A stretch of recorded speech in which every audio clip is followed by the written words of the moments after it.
Crypto markets 24 ಗಂಟೆ 365 ದಿವಸ ಕೂಡ ಓಪನ್ ಆಗಿರುತ್ತೆ. ಸೊ 365 ದಿವಸ ಓಪನ್ ಆಗಿರೋದ್ರಿಂದ 24 ಗಂಟೆ ಕೂಡ ಓಪನ್ ಆಗಿರೋದ್ರಿಂದ ಕ್ರಿಪ್ಟೋ ಕರೆನ್ಸಿಯಲ್ಲಿ ಟ್ರೇಡ್ ಮಾಡೋರಿಗೆ ಜಾಬ್ ಹೋಗೋರ್ಗಾಗಿರ್ಬೋದು ಅಥವಾ ಸ್ಟೂಡೆಂಟ್ಸ್ ಆಗಿರ್ಬೋದು ಅಥವಾ ಬೇರೆ ಯಾವುದೋ ರೀಸನ್ಸ್ ಇಂದ ನಮ್ಮ ಇಂಡಿಯನ್ ಸ್ಟಾಕ್ ಮಾರ್ಕೆಟ್ ಅಲ್ಲಿ ಟ್ರೇಡ್ ಮಾಡೋದಕ್ಕೆ ಆಗ್ತಾ ಇಲ್ಲ, ಇಂಡಿಯನ್ ಸ್ಟಾಕ್ ಮಾರ್ಕೆಟ್ಗೆ ಟೈಮ್ ಕೊಡೋದಕ್ಕೆ ಆಗ್ತಾ ಇಲ್ಲ ಅನ್ನೋರೆಲ್ಲರೂ ಕೂಡ ಬಿಟ್ ಕಾಯಿನ್ ಅಥವಾ ಕ್ರಿಪ್ಟೋ ಕರೆನ್ಸಿಯಲ್ಲಿ ಟ್ರೇಡ್ ಮಾಡಬಹುದು. ಬಿಟ್ ಕಾಯಿನ್ ಅಥವಾ ಕ್ರಿಪ್ಟೋ ಕರೆನ್ಸಿಯಲ್ಲಿ ಟ್ರೇಡ್ ಮಾಡ್ಬೇಕಂದ್ರೆ ಪ್ರಾಪರ್ ಅನಾಲಿಸಿಸ್ ಅನ್ನೋದು ಮುಖ್ಯ ಆಗಿರುತ್ತೆ.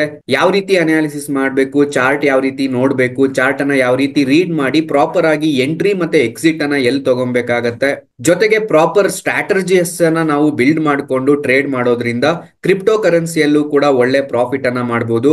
ಬಟ್ ಅದಕ್ಕೆ ಬೇಕಾಗಿರುವಂತಹ ರಿಕ್ವೈರ್ಮೆಂಟ್ ನಾಲೆಡ್ಜ್ ಅನ್ನೋದು ತುಂಬಾ ಮುಖ್ಯ ಆಗಿರುತ್ತೆ. ಸೊ ಹಾಗಿದ್ರೆ ಬನ್ನಿ, ಈ ವಿಡಿಯೋದಲ್ಲಿ ನಾವು ಯಾವ ರೀತಿ ಕ್ರಿಪ್ಟೋ ಕರೆನ್ಸಿಯಲ್ಲಿ ಟ್ರೇಡ್ ಮಾಡಬೇಕು, ಪ್ರಾಪರ್ ಸ್ಟ್ರಾಟಜೀಸ್ ನ ಯಾವ ರೀತಿ ಅನಾಲಿಸಿಸ್ ಮಾಡಬೇಕಾಗತ್ತೆ, ಕ್ರಿಪ್ಟೋ ಕರೆನ್ಸಿಯಲ್ಲಿ ಟ್ರೇಡ್ ಮಾಡ್ಬೇಕಂದ್ರೆ ಯಾವ ರೀತಿ ಸ್ಟ್ರಾಟಜೀಸ್ ಅನ್ನ ಬಿಲ್ಡ್ ಮಾಡ್ಕೊಬೇಕಾಗತ್ತೆ ಅನ್ನೋದು ಈ ವಿಡಿಯೋದಲ್ಲಿ ಕಂಪ್ಲೀಟ್ ಆಗಿ ಅರ್ಥ ಮಾಡ್ಕೊಳ್ಳೋಣ. ಎಲ್ಲರಿಗೂ ನಮಸ್ಕಾರ, ನನ್ನ ಹೆಸರು Harish, Bengaluru traders club YouTube ಚಾನಲ್ಗೆ ಸ್ವಾಗತ. ನೀವೇನಾದ್ರೂ ನಮ್ಮ ಚಾನಲ್ಗೆ ಹೊಸಬರಾಗಿದ್ರೆ ಈ ಚಾನಲ್ ಅನ್ನ ಸಬ್ಸ್ಕ್ರೈಬ್ ಮಾಡ್ಕೊಂಡು ಈ ವಿಡಿಯೋಗೊಂದು ಲೈಕ್ ಕೊಟ್ಟು ಪ್ರೋತ್ಸಾಹ ನೀಡಿ. ಸೊ ಯಾವ ರೀತಿ ನಮ್ಮ ಇಂಡಿಯನ್ ಸ್ಟಾಕ್ ಮಾರ್ಕೆಟ್ ಬೆಳಿಗ್ಗೆ 9 ಗಂಟೆ 15 ನಿಮಿಷದಿಂದ 3 ಗಂಟೆ 30 ನಿಮಿಷದವರೆಗೂ ಕೂಡ ಟ್ರೇಡ್ ಮಾಡೋದಕ್ಕೆ ಅವಕಾಶ ಇದೆಯೋ, ಕ್ರಿಪ್ಟೋ ಕರೆನ್ಸಿಯಲ್ಲಿ 24 hours 365 days ಕೂಡ ಟ್ರೇಡ್ ಮಾಡೋದಕ್ಕೆ ಅವಕಾಶ ಇರುತ್ತೆ. ಅದೇ ರೀತಿ ಇಂಡಿಯಾದಲ್ಲಿ ನಾವು ಯಾವ ರೀತಿ ಟ್ರೇಡ್ ಮಾಡೋದಕ್ಕೆ ಫ್ಯೂಚರ್ಸ್ ಅಂಡ್ ಆಪ್ಷನ್ಸ್ ಇದೆಯೋ, ಅದೇ ರೀತಿ ಕ್ರಿಪ್ಟೋ ಕರೆನ್ಸಿಯಲ್ಲೂ ಕೂಡ ಫ್ಯೂಚರ್ಸ್ ಅಂಡ್ ಆಪ್ಷನ್ಸ್ ಇರುತ್ತೆ. ಫಾರ್ ಎಕ್ಸಾಂಪಲ್ ಬಿಟ್ ಕಾಯಿನ್ ಇರ್ಬೋದು, ಎಥೇರಿಯಂ ಇರ್ಬೋದು, ಸೊಲಾನಾ ಇರ್ಬೋದು, ಈ ರೀತಿಯ ಡಿಫ್ರೆಂಟ್ ಟೈಪ್ಸ್ ಆಫ್ ಕಾಂಟ್ರಾಕ್ಟ್ಸ್ ಇರುತ್ತೆ. ಡಿಫ್ರೆಂಟ್ ಟೈಪ್ಸ್ ಆಫ್ ಸೆಗ್ಮೆಂಟ್ಸ್ ಅಲ್ಲೂ ಕೂಡ ನಾವು ಇಲ್ಲಿ ಟ್ರೇಡ್ ಮಾಡಬಹುದು. ಬಟ್ ನಮಗೆ ಈ ಬಿಟ್ ಕಾಯಿನ್ ಅಲ್ಲಿ ಟ್ರೇಡ್ ಮಾಡ್ಬೇಕಂದ್ರೆ ಲಿಕ್ವಿಡಿಟಿ ಅನ್ನೋದನ್ನ ಅರ್ಥ ಮಾಡ್ಕೊಬೇಕಾಗತ್ತೆ, ಚಾರ್ಟ್ ರೀಡಿಂಗ್ ಅನ್ನ ಅರ್ಥ ಮಾಡ್ಕೊಬೇಕಾಗತ್ತೆ, ಎಲ್ಲಿ ಎಂಟ್ರಿ ಆಗ್ಬೇಕು, ಎಲ್ಲಿ ಎಕ್ಸಿಟ್ ಆಗ್ಬೇಕು ಅನ್ನೋದು ಅರ್ಥ ಮಾಡ್ಕೊಬೇಕಾಗತ್ತೆ. ಸೊ ಅದನ್ನ ಅರ್ಥ ಮಾಡ್ಕೊಳ್ಳೋದಕ್ಕೆ ನಾವು ಸಿಂಪಲ್ ಆಗಿ ಕಲಿಬೇಕಾಗಿರುವಂತಹದ್ದು ಪ್ರೈಸ್ ಆಕ್ಷನ್ ಬೇಸ್ಡ್ ಸ್ಟ್ರಾಟಜೀಸ್ ಅನ್ನ ನಾವು ಕಲಿಬೇಕಾಗತ್ತೆ. ಹೌದು, ಪ್ರೈಸ್ ಆಕ್ಷನ್ ಅನ್ನೋದು ಸ್ಟಾಕ್ ಮಾರ್ಕೆಟ್ ಅಲ್ಲಿ ಸುಪ್ರೀಂ ಆಗಿರುತ್ತೆ. ಅದು ಯಾವುದೇ ಮಾರ್ಕೆಟ್ ಇರ್ಲಿ, ಅದು ಇಂಡಿಯನ್ ಮಾರ್ಕೆಟ್ ಇರ್ಲಿ ಅಥವಾ ಕ್ರಿಪ್ಟೋ ಮಾರ್ಕೆಟ್ ಇರ್ಲಿ ಅಥವಾ ಬೇರೆ ಯಾವುದೇ ಫಾರೆಕ್ಸ್ ಮಾರ್ಕೆಟ್ ಇರ್ಲಿ, ಪ್ರೈಸ್ ಆಕ್ಷನ್ ಅನ್ನೋದು ತುಂಬಾ ಮುಖ್ಯ ಆಗಿರುತ್ತೆ. ಪ್ರೈಸ್ ಆಕ್ಷನ್ ಅನ್ನ ಅರ್ಥ ಮಾಡ್ಕೊಂಡು ನಾವು ಟ್ರೇಡ್ ಮಾಡೋದ್ರಿಂದ ನಮ್ಗೆ ಬೇಕಾಗಿರುವಂತಹ ಪ್ರಾಪರ್ ಎಂಟ್ರಿ ಅನ್ನೋದನ್ನ ಫೈಂಡ್ ಔಟ್ ಮಾಡೋದಕ್ಕೆ ಈಸಿ ಆಗುತ್ತೆ. ನಮ್ಗೆ ಬೇಕಾಗಿರುವಂತಹ ಪ್ರಾಪರ್ ಸೆಟಪ್ಸ್ ಅನ್ನ ಕ್ರಿಯೇಟ್ ಮಾಡ್ಕೊಳ್ಳೋದಕ್ಕೆ ಈಸಿ ಆಗಿರುತ್ತೆ. ಸೊ ಹಾಗಿದ್ರೆ ಈ ಪ್ರೈಸ್ ಆಕ್ಷನ್ ಅಲ್ಲಿ ನಾವು ಏನೆಲ್ಲ ಕಲಿಬೇಕು ಅನ್ನೋದನ್ನ ನಾನು ನಿಮ್ಗೆ ಸ್ಟೆಪ್ ಬೈ ಸ್ಟೆಪ್ ಈ ವಿಡಿಯೋದಲ್ಲಿ ಹೇಳ್ತಾ ಇದ್ದೀನಿ. ಸೊ ಪ್ರೈಸ್ ಆಕ್ಷನ್ ಅಲ್ಲಿ ನಾವು ಫಸ್ಟ್ ಕಲಿಬೇಕಾಗಿರುವಂತಹದ್ದು ಪ್ರೈಸ್ ಆಕ್ಷನ್ ಅಲ್ಲಿ ಪ್ರಾಪರ್ ಸಪೋರ್ಟ್ ಅಂಡ್ ರೆಸಿಸ್ಟೆನ್ಸ್ ಅನ್ನ ಫೈಂಡ್ ಔಟ್ ಮಾಡೋದು ಕಲಿಬೇಕಾಗತ್ತೆ. ಸಪೋರ್ಟ್ ಝೋನ್ ಅಂದ್ರೆ ಏನು, ರೆಸಿಸ್ಟೆನ್ಸ್ ಝೋನ್ ಅಂದ್ರೆ ಏನು, ಬ್ರೇಕ್ಔಟ್ಸ್ ಅಂದ್ರೆ ಏನು, ರೀಟೆಸ್ಟ್ ಅಥವಾ ಫುಲ್ ಬ್ಯಾಕ್ ರಿಟ್ರೇಸ್ಮೆಂಟ್ ಅಂದ್ರೆ ಏನು ಅನ್ನೋದನ್ನ ನಾವು ಅರ್ಥ ಮಾಡ್ಕೊಂಡ್ರೆ ಪ್ರಾಪರ್ ಆಗಿ ಪ್ರೈಸ್ ಆಕ್ಷನ್ ಅನ್ನ ಕಲಿಯೋದಕ್ಕೆ ಈಸಿ ಆಗಿರುತ್ತೆ. ಸೊ ಹಾಗಿದ್ರೆ ನಾವು step by step price action ಅಲ್ಲಿ ಸಪೋರ್ಟ್ ಅಂದ್ರೆ ಏನು, ರೆಸಿಸ್ಟೆನ್ಸ್ ಅಂದ್ರೆ ಏನು, ಬ್ರೇಕ್ಔಟ್ಸ್ ಅಂದ್ರೆ ಏನು ಅಂತ ಅರ್ಥ ಮಾಡ್ಕೊಳ್ಳೋಣ. ಸಪೋರ್ಟ್ ಅಂದ್ರೆ ಏನು? ಸೊ ಯಾವುದೇ ಒಂದು ಸ್ಟಾಕ್ ಮಾರ್ಕೆಟ್ ಅಲ್ಲಿ ನಾವು ಯಾವುದೇ ಸ್ಟಾಕ್ ಅನ್ನ ಟ್ರೇಡ್ ಮಾಡುವಾಗ, ಫಾರ್ ಎಕ್ಸಾಂಪಲ್ ನಾನು ಇಲ್ಲಿ ಬಿಟ್ ಕಾಯಿನ್ ಅಲ್ಲಿ ಟ್ರೇಡ್ ಮಾಡ್ತಾ ಇರ್ತೀನಿ ಅನ್ಕೊಳ್ಳಿ. ಸೊ ಬಿಟ್ ಕಾಯಿನ್ ಅಲ್ಲಿ ಟ್ರೇಡ್ ಮಾಡ್ತಾ ಇರ್ಬೇಕಂದ್ರೆ ಸಪೋಸ್ ಬಿಟ್ ಕಾಯಿನ್ ಇವಾಗ 100 rupees ಅಲ್ಲಿ ಟ್ರೇಡ್ ಆಗ್ತಾ ಇದೆ ಫಾರ್ ಎಕ್ಸಾಂಪಲ್. ಸೊ 100 rupees ಇಂದ ಬಿಟ್ ಕಾಯಿನ್ ಏನಾದ್ರೂ ಬಿದ್ದೋದ್ರೆ ಒಂದೇ ದಿವಸಕ್ಕೆ ಝೀರೋ ಆಗತ್ತಾ?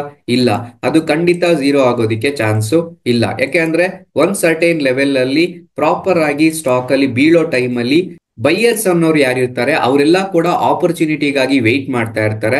ಸೊ ಆ ಆಪರ್ಚುನಿಟಿ ಎಲ್ಲಿ ಫೈಂಡ್ ಔಟ್ ಆಗುತ್ತೋ ಆ ಪರ್ಟಿಕ್ಯುಲರ್ ಲೆವೆಲ್ ಅಲ್ಲಿ ಬೈಯರ್ಸ್ ಅನ್ನೋರು ಆ ಸ್ಟಾಕ್ ಅಲ್ಲಿ ಎಂಟ್ರಿ ಆಗೋದಕ್ಕೆ ಶುರು ಮಾಡ್ತಾರೆ. ಫಾರ್ ಎಕ್ಸಾಂಪಲ್ ಬಿಟ್ ಕಾಯಿನ್ 100 ರೂಪಾಯಿಂದ ಬೀಳ್ತಾ ಇದೆ.